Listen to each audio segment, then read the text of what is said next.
This causeway leads from the North German mainland to a home, a small island in the tideland known as the Waddensee. Less than 2 square kilometres in area, it is home to farmer Ruth Hartwig Kruse and her family. Our family has lived here since 1717, in other words, for exactly 292 years. We're optimists. We believe that politicians will wake up someday and, instead of just paying lip service to climate protection, will actually do something about it. The people who live on homes know all too well what climate change means. On average, the tiny islands are only 1 metre above sea level.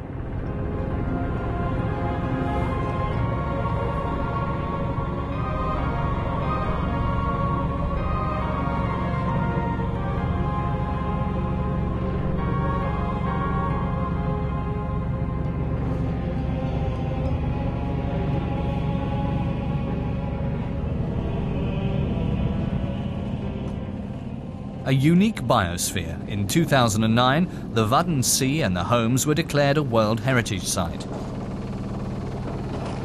The narrow gauge railway line is the only transport connection to the mainland. Living on a home is indeed something special. It means being fairly isolated from the rest of the world and exposed to the elements. Here, completely surrounded by the North Sea and all that entails, we are conscious of living with nature. In the middle of the Waddensee, the inhabitants of Nordstrandischmoor Home have bred livestock for generations. It's only here that a special type of arrowgrass grows. There are 5 houses on our home with 22 inhabitants. The youngest is 1, the oldest 82. The houses were built on man-made mounds as protection against the sea. When it was formed by the Great Storm Tide of 1634, the home was about 500 hectares in size. Now it covers no more than 175 hectares. The islanders have lost land to the sea time and again. It is only in recent years, however, that they have eyed the waters with concern. One day, this could all disappear. Nordstrandischmoor Home is a microcosm of the outside world. Its school, for example, is the smallest in Germany to provide regular lessons. Ruth Hartwig Kruse's 3 children, Anne-Kathrin, Eric and Henrik, have a teacher all to themselves. They are growing up far away from the hustle and bustle of the city, but that doesn't affect their education.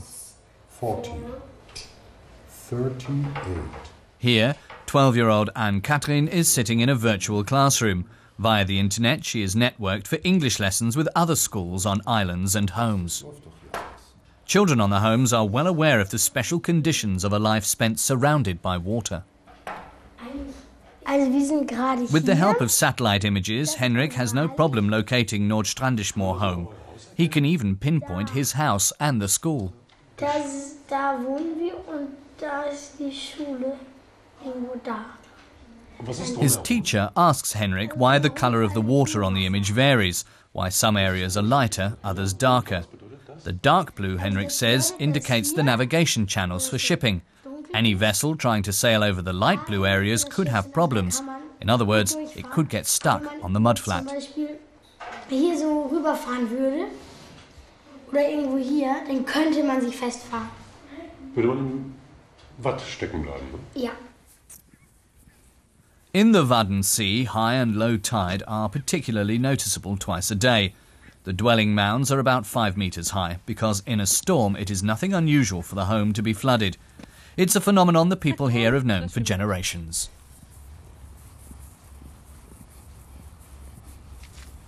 The mounds are vital because the home is flooded 30 or 40 times a year, and half the mound is underwater. But at the top, everything is dry. We also take our animals onto our mounds.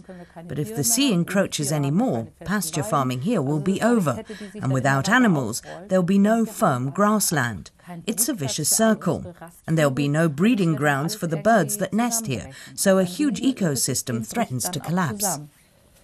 Although the state is undertaking protective measures and footing the bill, the floodwaters are a matter of growing concern to the inhabitants of the homes.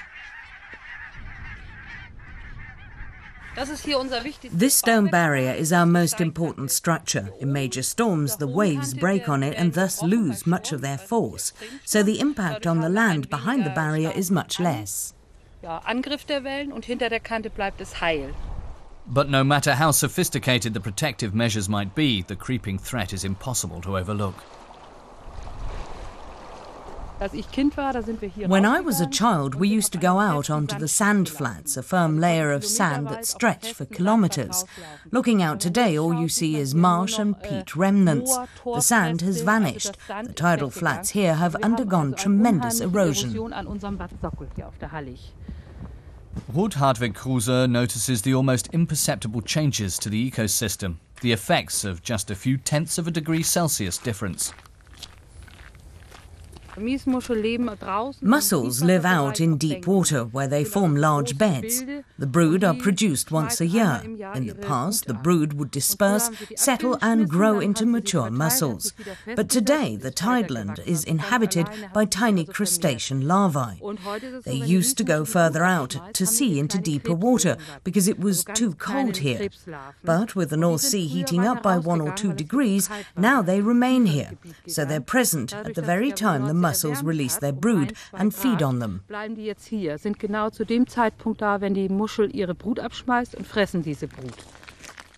tiny change in the temperature of the sea is threatening not only mussel stocks, but also human habitats.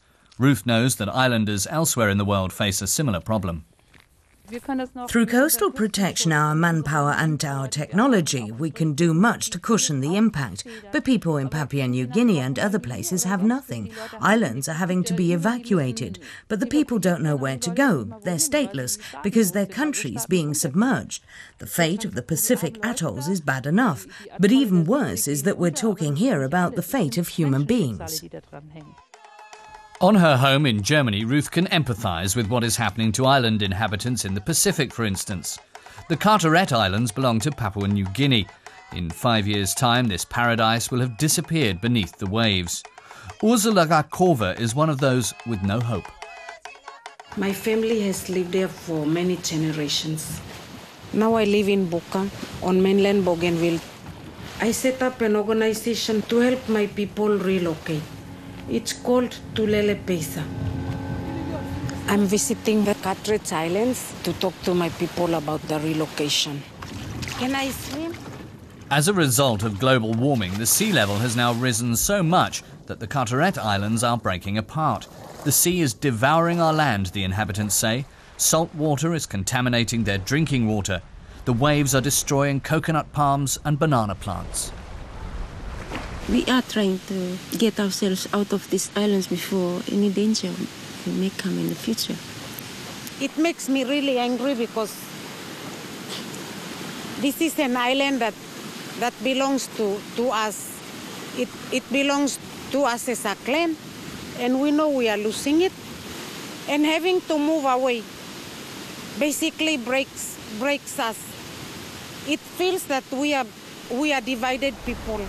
According to Greenpeace, there's no way the Carteret Islands can be saved. By 2015, it's forecast they will be underwater. And as not only climate expert Jörg Federn from Greenpeace Germany warns, that is just the beginning. The climate system is so inert that we must expect the rise in temperature to continue. It already averages 0.8 degrees Celsius. Yet, even if CO2 production stopped completely, because of climate inertia, the temperature would still rise even further by between 0.5 and 0.9 degrees. And we will feel the effects in the form of rising sea levels and increasing storms and flooding. And that applies worldwide, not just in the Pacific or North Sea. In only 50 years' time, scientists claim the land on which the children on the home still cycle home from school could well be part of the seabed.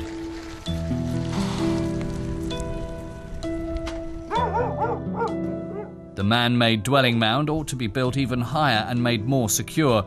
Then, at best, life on a tiny hill would still be possible.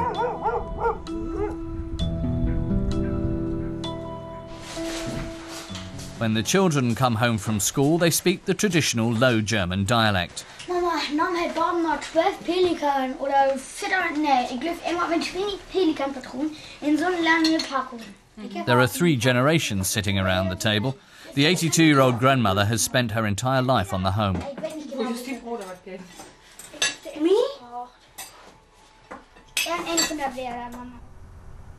After lunch, Anne-Catherine has time to herself. She tells us why she loves the home so much. Ja, das Schöne ist hier halt, dass man hier. The great thing is that you can grow up here without any traffic noise. My mother can always let me go outside. She just has to make sure I don't fall into a ditch. Apart from that, there are only tractors here, and they're always driven with care and attention. The islanders see preserving the home as a duty to their ancestors. Some of the family graves in the cemetery are nearly 300 years old. The thought of surrendering their land and their ancestors to the sea fills the islanders with shame.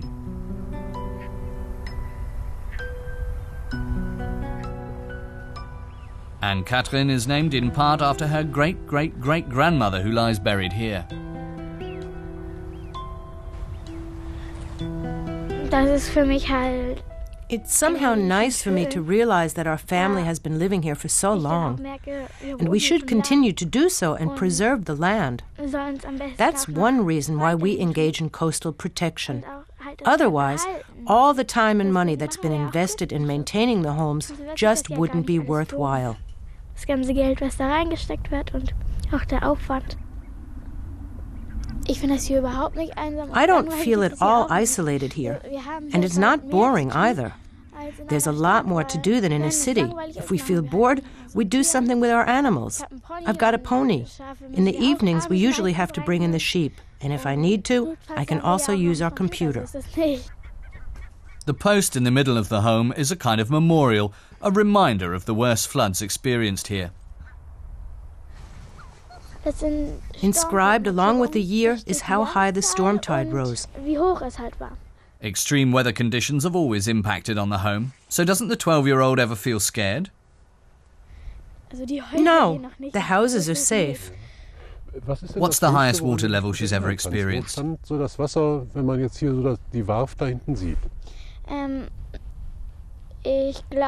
The low-pressure system was, I think, called Kirill. We were told the water could rise to 2.50 meters or even higher, but in the end, things were nowhere near as bad. Luckily, the storm had weakened before it reached us. During the day, the family's sheep can roam freely on the home, but since there's always a chance of a storm suddenly brewing, every evening the flock is rounded up. We don't put them in a shed. They go onto this field. If the tide looks threatening, we can lock the gate. But with the weather today, I'll leave the gates open. Should be 103. But what if he only counts 102? First I'll do a recount. If one's missing, I'll go looking for it. But usually they're all there. The head of the family, Hans-Hermann Hartwig, only attends to the sheep in the evening. During the day, he works in coastal protection. In the long term, the slow but steady rise in the sea level poses a real threat to the people and animals on the home. Even in good weather conditions, there is always a spotting scope at the ready on the dwelling mound. We've now got high tide at night and a full moon, which causes the water to rise even higher. So we always take a look in the evenings when our sheep are still in their pen to make sure the water isn't rising too much. We don't want to be flooded and have our sheep washed away. As a precaution, modern technology is made full use of. This shows the wind, which is always very important for us. It's a weekly forecast from Wednesday to Wednesday. A wind speed of 31 is indicated. If we click on 31, we can see it corresponds to wind force 7. That's a little bit blustery, but not so dramatic. Here we can also see the wind is abating. So it's going to be a nice calm week.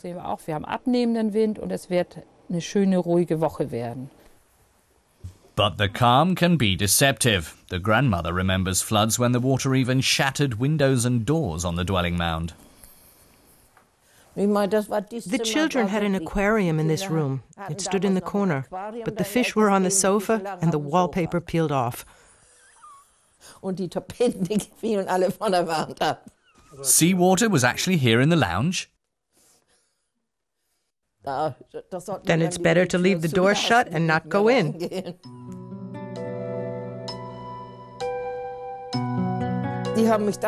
They rang me up and asked why we were staying on the home if the situation looked that bad. That's what I asked myself, I said. But where should we go? This is our home. Preserving their home requires a lot of investment. 4 of the men who live on the home work for the State Coastal Protection Office.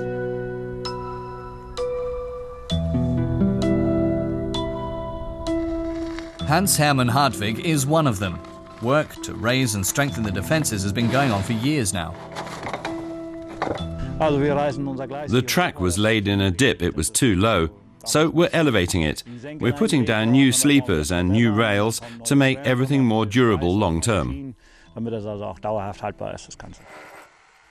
Work on the narrow gauge railway, the home's lifeline, is taking place in winter. The men spent all summer improving the stone barrier that surrounds the home, an almost never-ending task. They must strive constantly to be a bit faster than the water, and it is rising, centimetre by centimetre.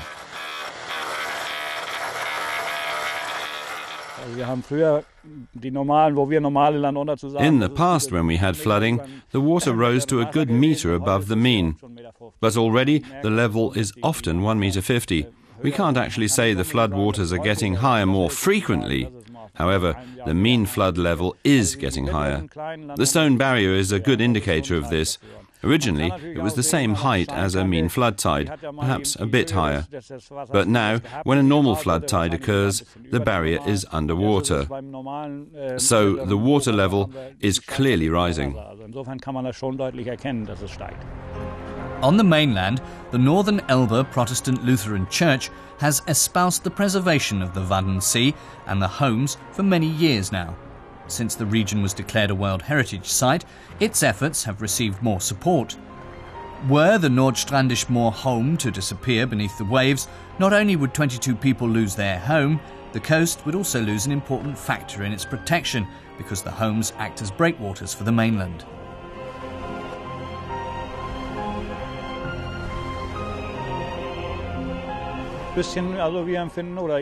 I wouldn't say that I'm scared, but the situation does give me food for thought.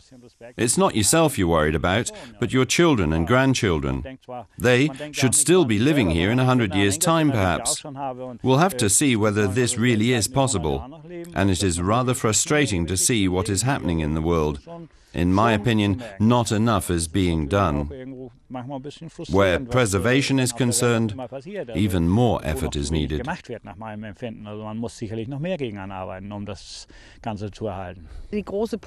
Politicians must react. I know it takes time for something to be put into effect, but absolutely nothing is being done. We spoke about climate change 30 years ago, and now the issue is becoming more and more topical. Everyone's talking about it, but they're all waiting for someone else to do something. The inhabitants of the homes and of certain Pacific islands see and feel the effects of global warming. People on the Carteret Islands of Papua New Guinea are trying to save what can no longer be saved. In the meantime, the entire population of the islands is being resettled. On the mainland, the Catholic Church has provided a patch of land for what are the world's first climate refugees. So the homes will be established over on that side. The islanders' history, culture and ancestors are literally going under. All they can do now is try and build a new life in alien surroundings.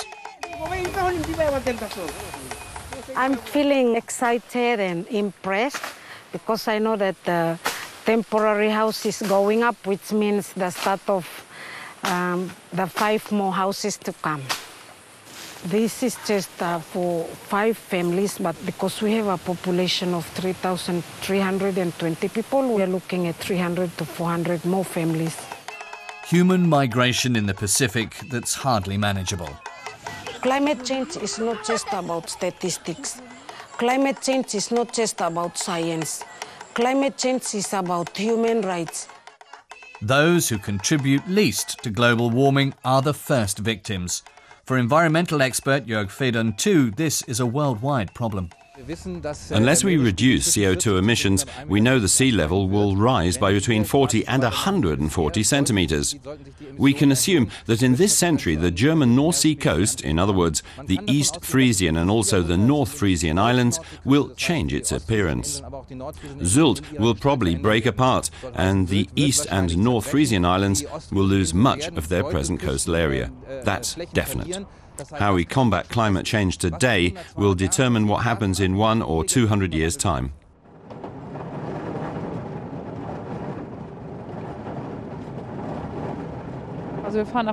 We're on our way to Husum, and Katrin has got ballet, followed afterwards for her and Eric by tap dancing. Eric and I are going shopping. We do that once a week, weather permitting. If there's a storm blowing, or if the water's too high to use the railway, we have to stay at home. And when we do travel across, we always have to make sure we'll be able to get back. The inhabitants of the homes are used to coordinating their lifestyle with nature.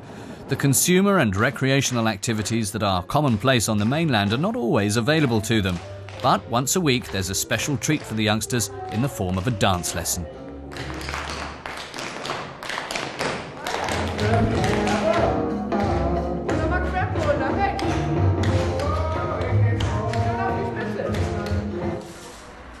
Having to live more modestly doesn't seem to bother Anne-Katrin, Eric and Henrik. They can't just hop into the car with mum and pop round to the supermarket. Even a shopping trip has to be planned.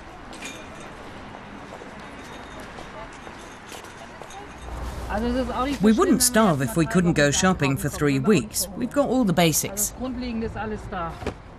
People on the homes get by with less consumption. They're an example of how a more frugal approach to resources can lessen the burden on the global climate.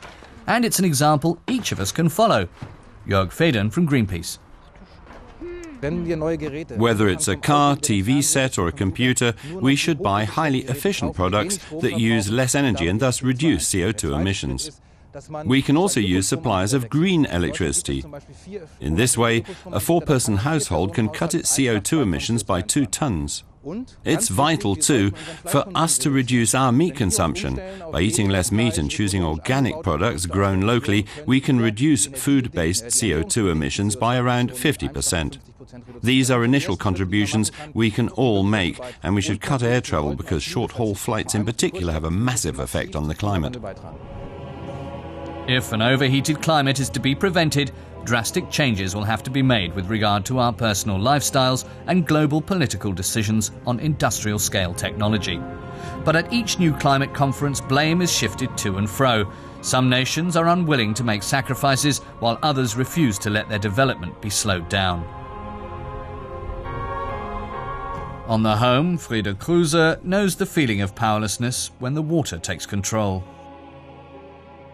This is a picture of a storm tide. It shows what it's like when the house is surrounded by water. Was it taken from here?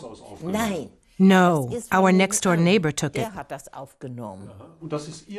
And that's your house? That's our house. Our neighbor took one picture in that direction and another facing the school, but afterwards his camera was ruined. But flooding could become a permanent situation. If things get worse, I think people will move. They won't want to stay here and drown.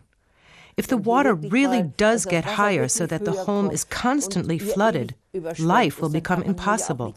People won't be able to rear livestock or do anything. The younger generation still hope that their island home will be able to survive. With the climate, no one knows anything for certain, and that's good, because if we knew that everything would be gone here in 50 years' time, we'd pack our bags tomorrow. But if the climate can be saved, our home might have a chance too. The inhabitants of the German Wadden Sea don't want to become climate refugees like islanders in the Pacific.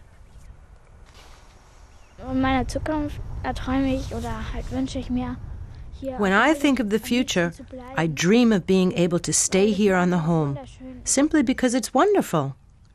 When I grow up, I'll probably spend a few years on the mainland and get some sensible qualifications.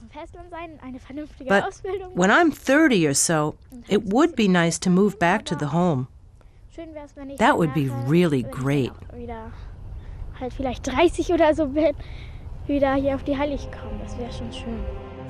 If such dreams are not to vanish, people worldwide will have to change their lifestyle.